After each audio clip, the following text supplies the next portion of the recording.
कि राम जी के प्राकट्य उत्सव में नाचते हुए गाते हुए हम सब लोग सम्मिलित होते हैं। बोलिए धनरुआ सरकार की। अब आया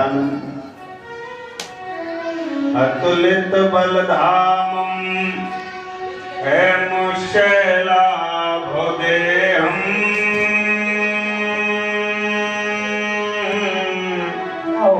धनुज वंक्रशानं ज्ञाननामोऽग्रगण्यं सकलगुणनिधानं वानराणामधीशम्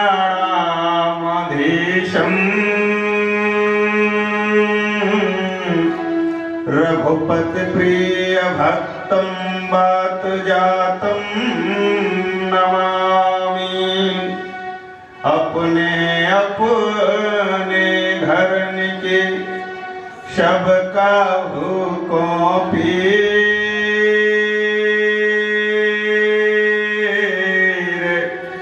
जिन्हें पीर सब घर के सुधन्य धन्य रघुवीर। घर द्वार पर भटक के प्रभु आए तुमरे द्वार। हे अंजन के लाड़ लेने के मेरी ओर निहार। निज बुद्धि बल भरोस मोहि नाहि। निज बुद्धि बल तालियों के साथ निज बुद्धि बल भरोस मोहि नाहि।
श्री धनरुआ सरकार की पावन गोदी में बैठ करके आइए हम सब लोग उसी कथा प्रसंग से जुड़ते हैं जहां पूज्य पिताजी अभी आपसे भगवत चर्चा कर रहे थे। बड़ी सुंदर चर्चा आप सब लोग सुन रहे थे कि भूत बावन भोलेनाथ जी पंचमुखी की कथा का गायन कर रहे हैं।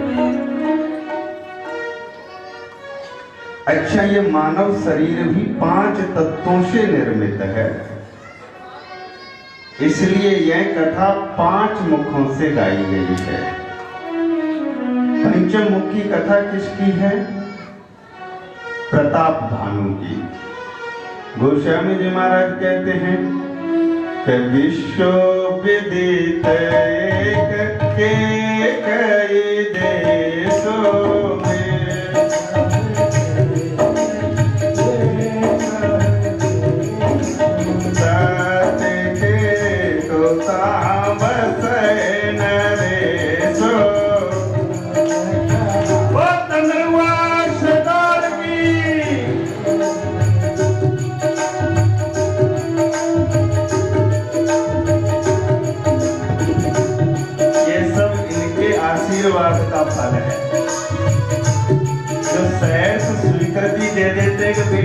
राम जी की कथा हमारे प्रांगण में इतनी सुंदर व्यवस्था, इतनी सुलभता से बड़े सौभाग्य से मिलती है। इसलिए जोरदार जयकारा बोल धनलुआ सरकार की।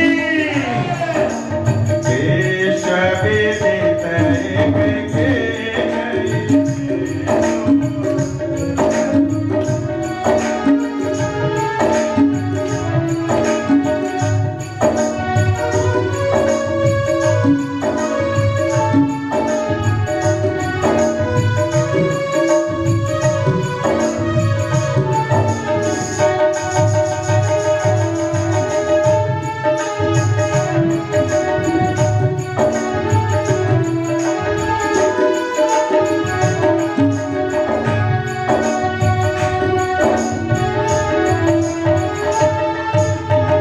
के महाराज कहते हैं कि केकई देश के राजा सत्यकेतु हैं और सत्यकेतु जी केकई देश के राजा हैं और इनके दो बेटे हैं। बड़े बेटे का नाम प्रताप भानु है और दूसरे बेटे का नाम अरिमर्दन है। गोस्वामी जी महाराज कहते हैं कि हे भक्तजन, एक दिन सत्यकेतु के मन में यह भाव आया, अब मेरी अवस्था चौथेपन पर है और पूरा जीवन बीत गया, मैंने अभी तक हरि भजन नहीं किया है। इसलिए बड़े बेटे को प्रताप भानु को राजपाट दिया और गोस्वामी जी महाराज कहते हैं कि जेठेश कहीं राज नृप दीना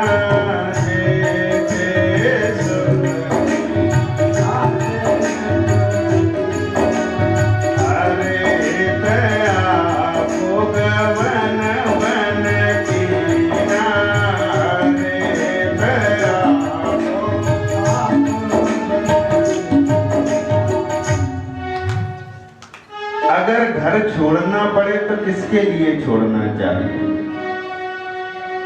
केवल और केवल मेरे अनंत बलवंत हनुमंत लाल से जुड़ने के लिए।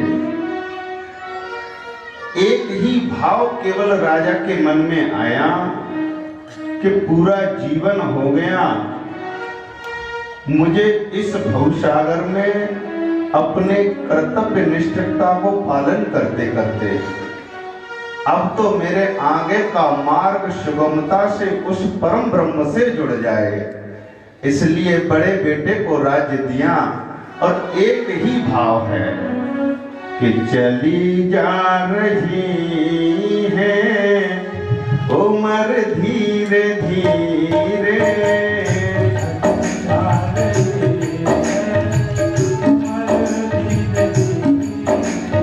चली जा रही है उम्र धीरे धीरे,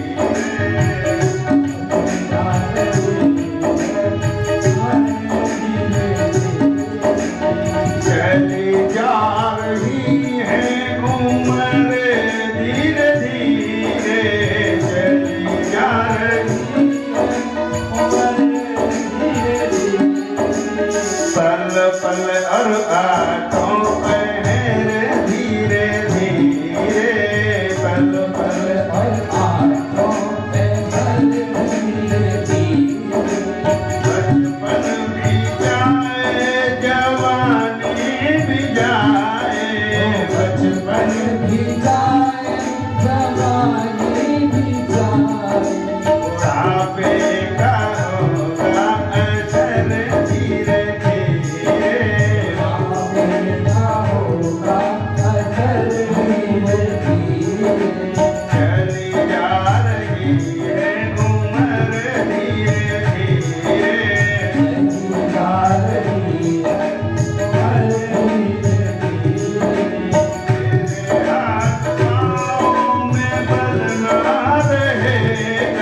आज राजा शतकेतु ने देखा कि मेरे चौथापन है और अपने बड़े बेटे प्रताप भानु को राजपाठ दिया और तप के लिए वन को चले गए।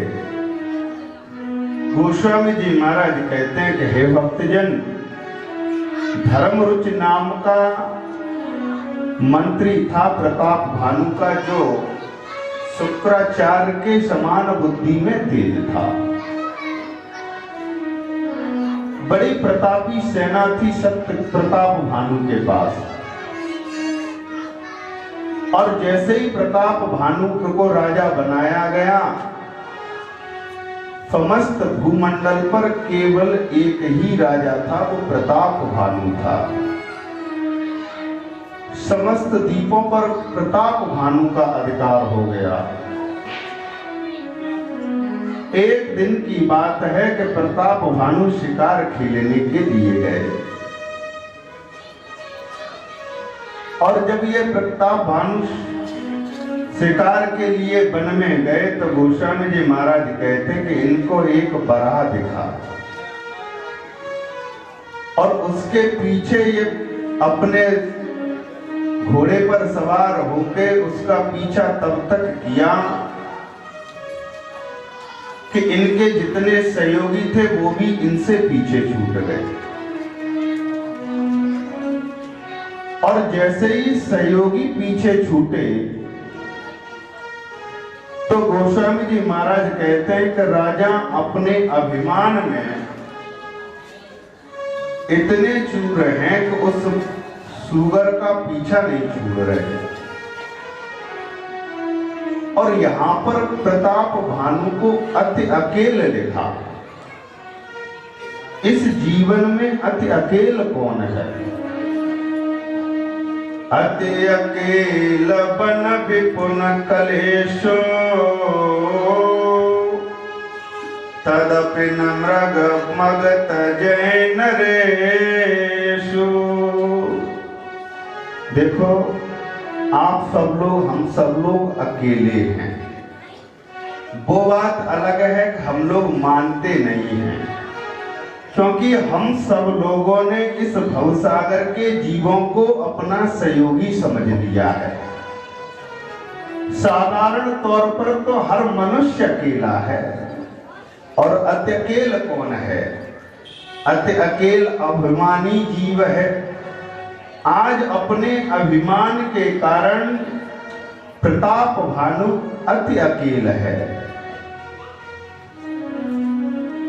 एक दुनिया से बंदे, अच्छे बुरे सब जाएंगे। यस और अपजस के यहाँ झंडे गढ़े रह जाएंगे। ये जितनी जल्दी आप और हम समझ लेंगे कि ये जितने भी जगत के नाते हैं ना, वो केवल और केवल असत्य हैं। नाता एक राम जी से, दूजा नाता तोड़ दे। नाता है राम जी से, दूजा नाता कौन है? नाता एक राम जी से, दूजा नाता छोड़ दे। नाता एक राम जी से, दूजा नाता छोड़ दे। क्यों छोड़ दो? ये जो तुम्हें अपने परिवारी जनों का, सहयोगी जनों का जो मेला लग रहा है, जो अपने लग रहे हैं वो अपने नहीं हैं।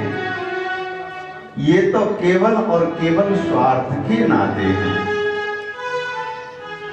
अरे जिंदगी में हजारों का मेला लगा, हंस जब जब उड़ा तो अकेला उड़ा।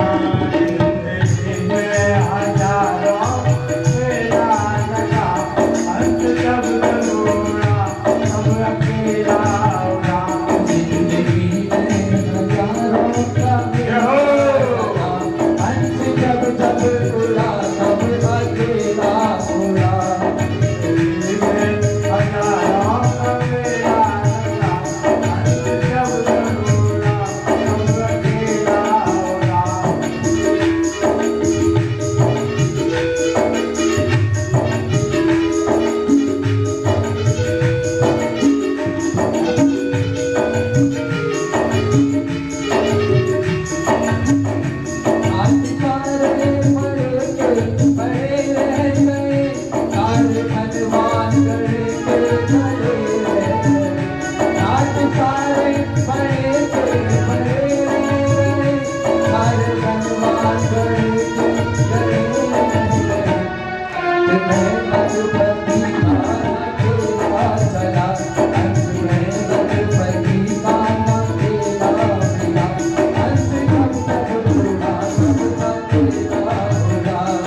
जिंदगी में हजारों का मेला जुड़ा, हंस जब जब उड़ा तब अकेला उड़ा। ये विचार करने की बात है। जो प्रताप भानु चक्रवर्ती सम्राट है और आज वो अपनी भव्यतव्यता के कारण अति अकेल हो गया है। इस जीव का अभिमान उसको कहां से कहां पहुंचा देता है। और जैसे ही उस वन में भटकने लगे तो कपट मुनि का आश्रम दिख गया। भाव क्या निकला कि भटके हुए को अगर सद्गुरुदेव का सानिध्य प्राप्त नहीं हो और कुसंग में पड़ जाए तो समझ लो उसकी भव्यतव्यता के दिन चालू हो गए। गोस्वामी जी महाराज क्या लिख रहे हैं कि तुलसी जस भवतव्यता और तैसे मिलहि सहाय, आपनो आबैता है पैता है तहां ले जाए। कितनी सिद्धांत की बात है। सत्यकेतु का लड़का है प्रताप भानु और आज कपट मुनि के चक्कर में पड़ गए। कहा कि हे नाथ आपका नाम क्या है। उस कपट मुनि ने कहा कि मेरा नाम एक तनु है। इसका अर्थ क्या है। बोले जब से यह सृष्टि की रचना हुई है तब से मैं इसी शरीर से हूं। मैंने दोबारा कोई दूसरा शरीर धारण ही नहीं किया, इसलिए मुझे एक तनु नाम से जाना जाता है। कहा कि प्रभु ये सब कैसे संभव हुआ है। बोले तप के कारण संभव हुआ है। तो एक वरदान मुझे चाहिए। क्या वरदान चाहते हो कि जरा मरण दुख रहित तनो समर जिते नहीं को, एक छत्र कुहीन महे राज कलप सत हो। यहाँ प्रताप भानु ने 5 वरदान मांगे हैं। पहला वरदान मांगा कि जरा यानी कि मैं कभी वृद्ध नहीं हूं। कपट मुनि ने कहा कि देखो वृद्ध ना होने का वरदान तो मैं अपनी तपस्या के बल पर दे सकता हूं। क्यों? क्योंकि जब से सृष्टि का निर्माण हुआ है तब से मैं ही वृद्ध नहीं हुआ, उसी शरीर से जीवित हूं। लेकिन केवल वृद्धता ना आए इससे काम चलने वाला नहीं है। प्रताप भानु ने कहा क्या हो सकता है। बोले कि मृत्यु तो वृद्धावस्था में ही नहीं कभी भी आ सकती है। तो प्रताप भानु कहने लगे कि मरण मैं मरूं भी ना और दुख रहित तनु ये दुख दरिद्र और दुख से दूर हो जाए। और क्या चाहते हो। बोले एक छत्र मेरा 100 कल्पों तक राज्य स्थापित हो जाए। तो उस कपट मुनि ने कहा कि यह सब तो तभी मिल सकता है जब तुम ब्राह्मणों को इन विप्रों को अपने वश में कर लोगे।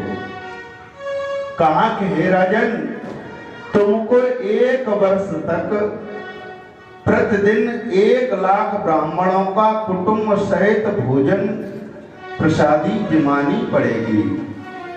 तब जाकर के ये जो तुमने 5 कामनाएं की हैं इस पंच रचित प्रचित काया से जो तुम्हारी 5 कामना हैं वो पूर्ण हो पाएंगी। कहा कि प्रभु मैं करने को तैयार हूं, क्या युक्ति है।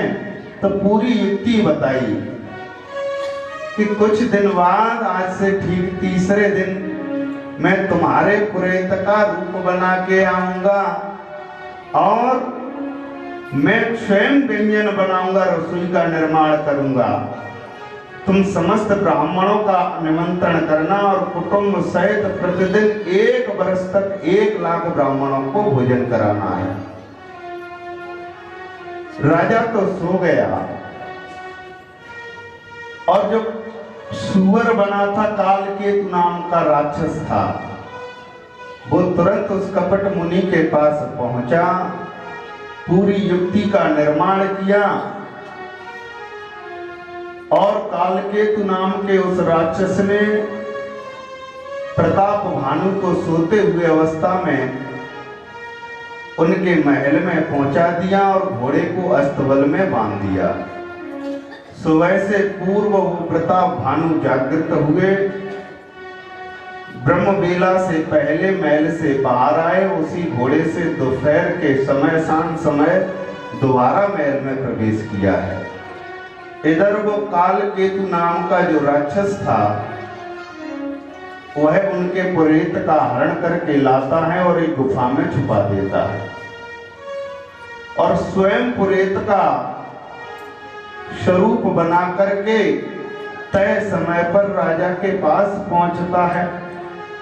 गोस्वामी जी महाराज कहते हैं कि उस कालकेतु नामक राक्षस ने जो पुरेत के रूप में था मायामय रसोई का निर्माण किया और स्वयं राजा के हाथों ब्राह्मणों को पंगत में बिठा के जमाना शुरू कर दिया है। इतने में आकाशवाणी हुई और ये आकाशवाणी किसकी है? पहली जो आकाशवाणी हुई है वो कालकेतु कृत आकाशवाणी है। गोस्वामी जी महाराज क्या लिख रहे हैं कि परसन जब ही लाग महे पाला,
कालकेतु कृत जो आकाशवाणी थी उसने केवल एक शब्द कहा कि भयउ रसोई भूसुर मासो।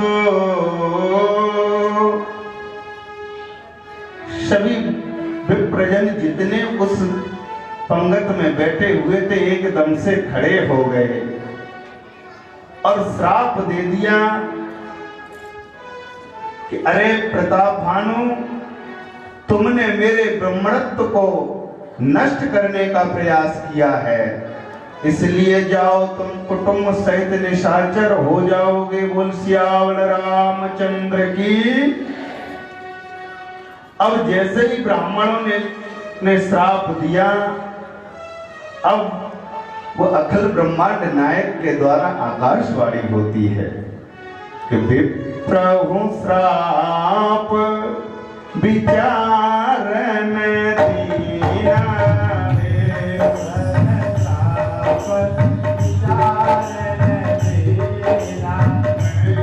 अपराध भूप कछुचीना,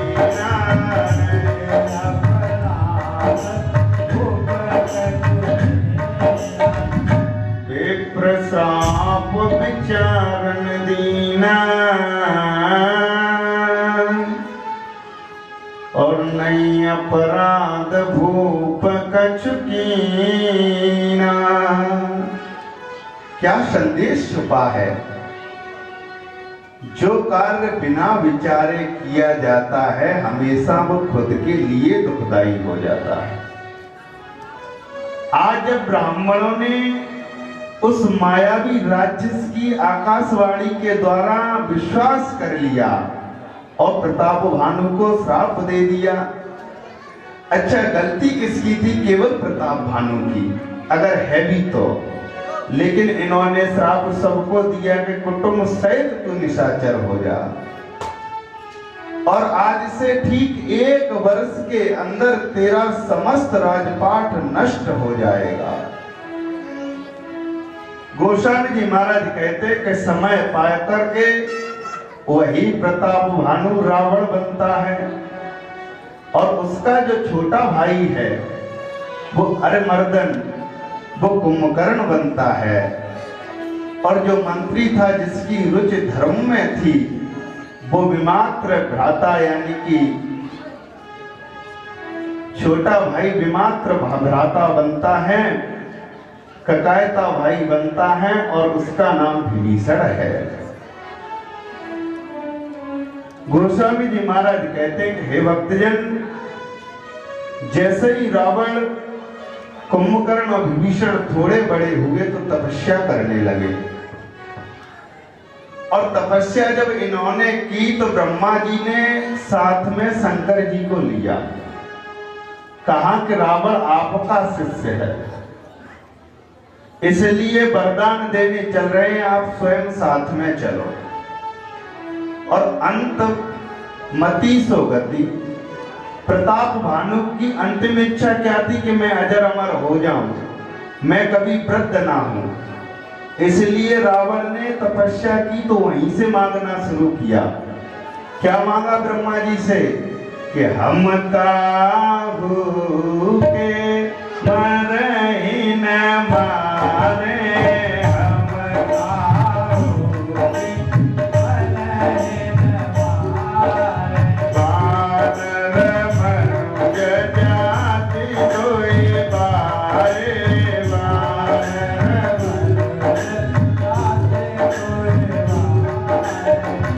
रावण ने कहा कि हे ब्रह्मा जी, कुछ देना चाहते हो तो ध्यान से सुनो कि हम काहू के मरहि न मारे। ब्रह्मा जी ने कहा कि इसलिए आपको लेके आए थे, आपका शिष्य है, क्या यह जो मांग रहा है वो हम दे सकते हैं? शंकर भगवान ने कहा रावण, यह नहीं मिल सकता। क्यों? क्योंकि इस सृष्टि में जो आया है उसको मरना तो है। अब रावण ने बुद्धि लगाई कि केवल 2 लोगों को छूट है। कौन कौन को? के बानर मनुज जाति दोए बारे,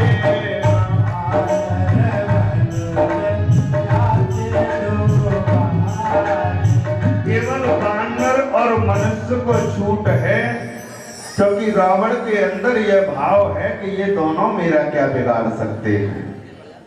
अब तो जैसे ही कुंभकर्ण के पास गए तो देखा कि अगर ये प्रतिदिन आहार करेगा तो समस्त सृष्टि चौपट हो जाएगी।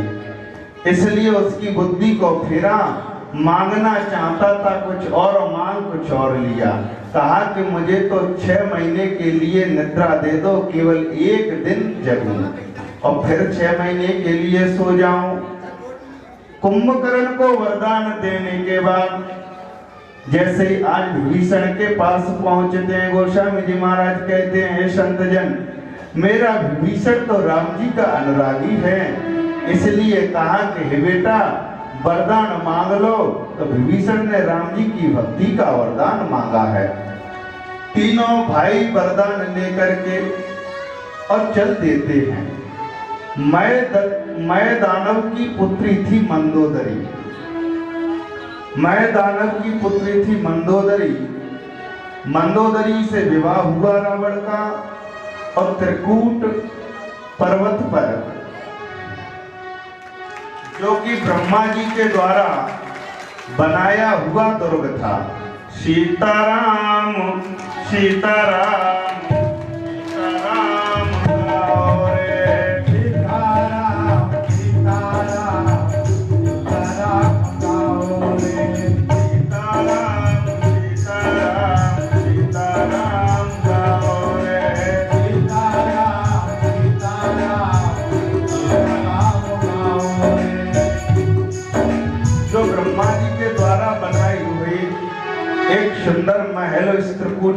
के चारों ओर समुद्र है। उसको उस मैदानव नाम के राक्षस ने बड़ी सुंदरता से सजावट की है और उस त्रिकूट पर्वत पर जो महल बना था उसमें यक्ष कुबेर के 1 करोड़ रक्षक रहते थे। उन यक्षों को रावण ने भगा दिया, स्वयं उस लंका में रहने लगा जाकर के। एक बार कुबेर पर धावा बोला और पुष्पक विमान को जीतकर लेके आता है। गोस्वामी जी महाराज कहते कि हे भक्तजन, अब तो रावण प्रतिदिन अत्याचार करने लगता है और मन में विचार किया कि मेरे शत्रु केवल 2 लोग हैं, एक तो देवता, दूसरे ब्राह्मण। क्योंकि ब्राह्मणों के सत्कर्मों का फल ही तो देवता भोग रहे हैं, इसलिए इन दोनों को परेशान करने लगता है। गोस्वामी जी महाराज लिखते हैं कि जय वेद होए धर्म निर्मोही